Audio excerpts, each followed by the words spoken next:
Orstein.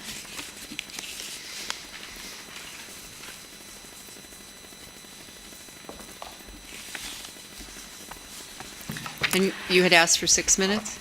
Yes, thank you, Madam Chair. Yes, I am Anna Weinstein. I'm with the National Audubon Society in California. I'm the Marine Program Director, and I'm here representing our over 60,000 members in California.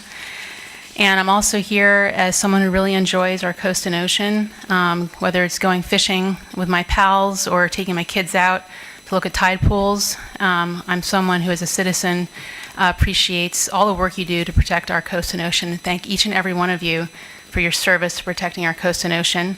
I also want to thank Commission staff for all their hard and diligent work in the past couple of years addressing this very complex project. So I had a PowerPoint, but I would prefer just to, with all the changes that have taken place over the last 48 hours, to just proceed without it. So thanks anyway.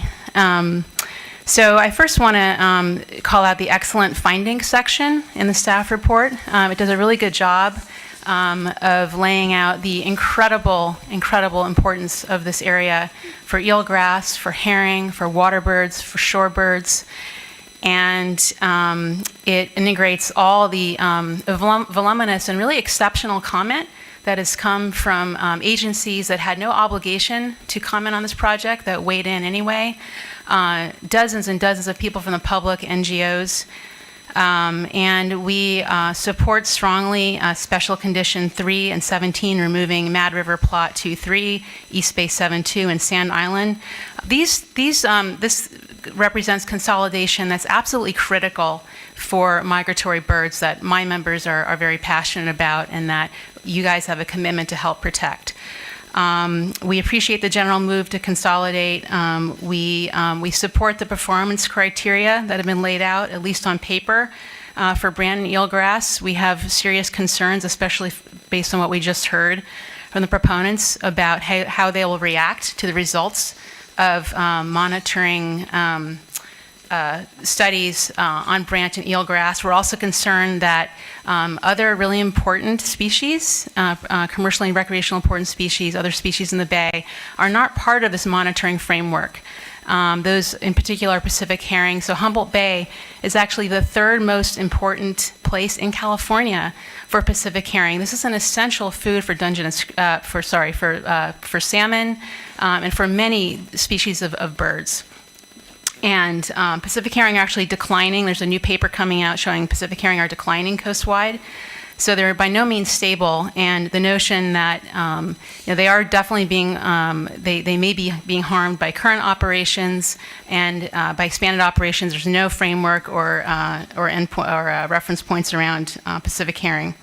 So just listening to just what I just heard, far from draconian, as Mr. Weiner characterized the staff report, this project itself would be a complete non-starter anywhere else in the state.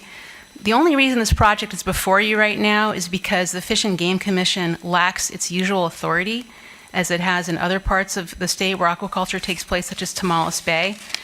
In other parts of the state, the Fish and Game Commission requires a 10-foot buffer between eelgrass and aquaculture.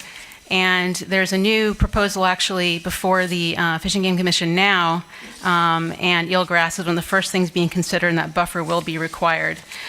So just to be clear, what the staff has proposed is an over 30% increase of the footprint of the project.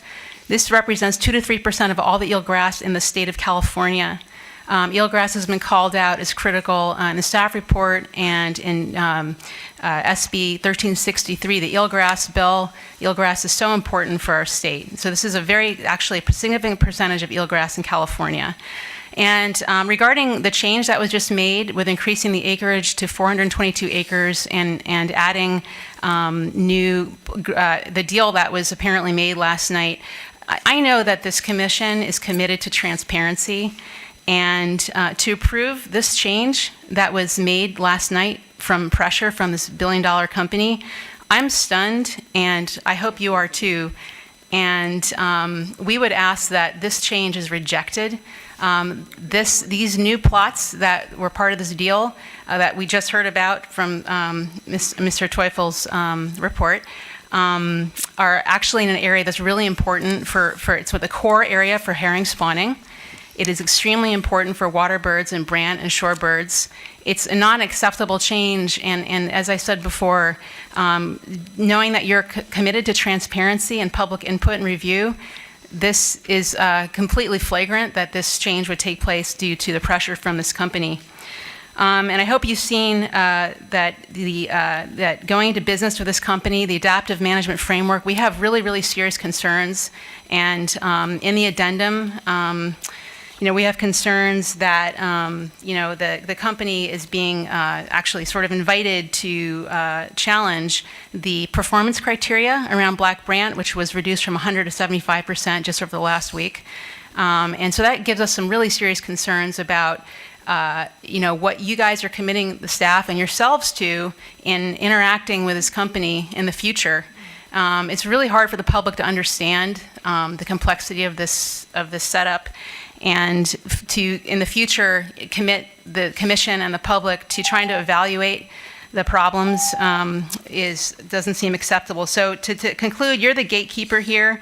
We ask you to do the right thing by the people of the state of California and be consistent with the Pacific Fishery Management Council, the Department of Fish and Wildlife, and approve a smaller footprint, but in particular reject this last-minute change and accept the majority of the staff report, although we have big concerns about expansion and think the project should be further consolidated and not expanded beyond its existing acreage. Thank you very much.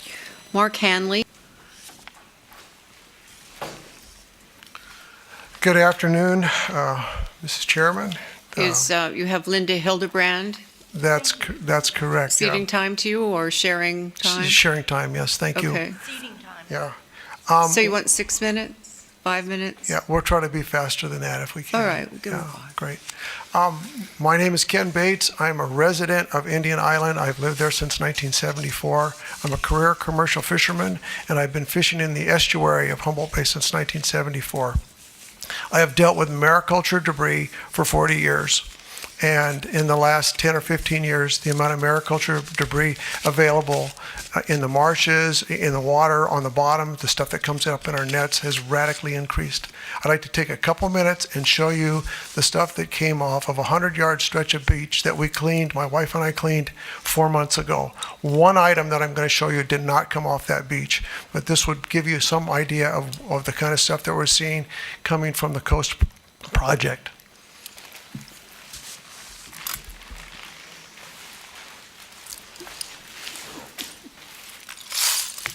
This is the basket.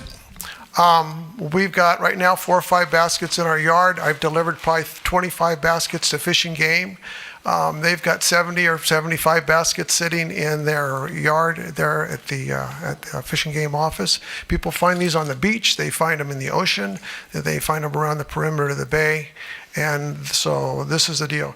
It's hard to see, but the basket is actually clipped together with tie wraps, plastic tie wraps. This is a mariculture tray.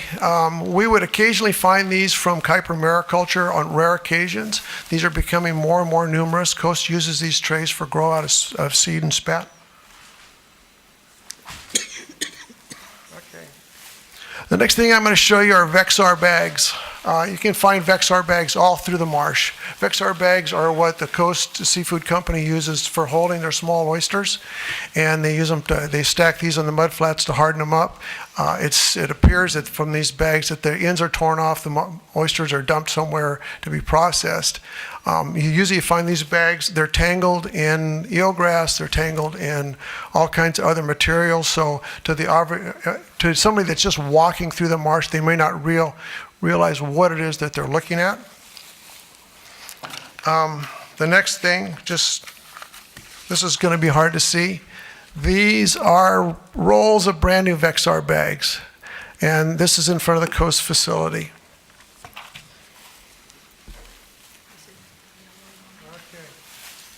You can just hold that up. This is quarter-inch polypropylene rope. Every commercial fisherman in the state and every commercial fisherman in the United States has to have a sticker in their boat that says that they will not introduce any plastic into the marine environment. It's a federal law. It's an international treaty law. Coast, by their own admission, has 1,000 miles of this rope. This is now the most common thing that you can find in marsh grass and in eelgrass in the areas around on Indian Island where we clean up periodically.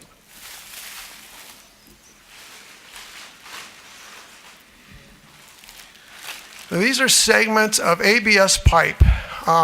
These barely float. Generally speaking, in some of the old coast grow-out methods, these pieces of pipe had a piece of wire through them and oyster shell strung on them. And typically, those come up in our fishing nets because they're usually on the bottom. The last item here that we're going to show you, they're hard to see. These are Coast Seafoods tags that they put on the baskets to seal them. They've got a part number on them so that they can identify the different batches of oysters. Again, these things are all over the marsh. We find bits and pieces of them. While Coast has recently mentioned that they're involved in marsh cleanup, what it basically has been going on is that, much to Baykeeper's credit, Baykeeper comes out to different areas of the marsh and cleans it. Unfortunately, the people that are volunteering for Baykeeper to pick up the stuff probably can't identify mariculture debris from just odds and ends that you find in the marsh. I would like to ask that the commission basically, one, deny the request for Coast to expand. Every commercial fisherman that has fixed gear in the ocean has to have it marked. It's got to have your name on it. It's got to have the permit name on it. Coast should have to mark their gear. My last thing that I'm concerned about is monitoring, and I don't believe that the Harbor Commission or the Harbor District is in any position to do any monitoring because of the conflict of interest they have over Coast with their financial dealings. Thank you for the time, and I'm sorry to make a mess in the room here. Thank you. Jeff Black?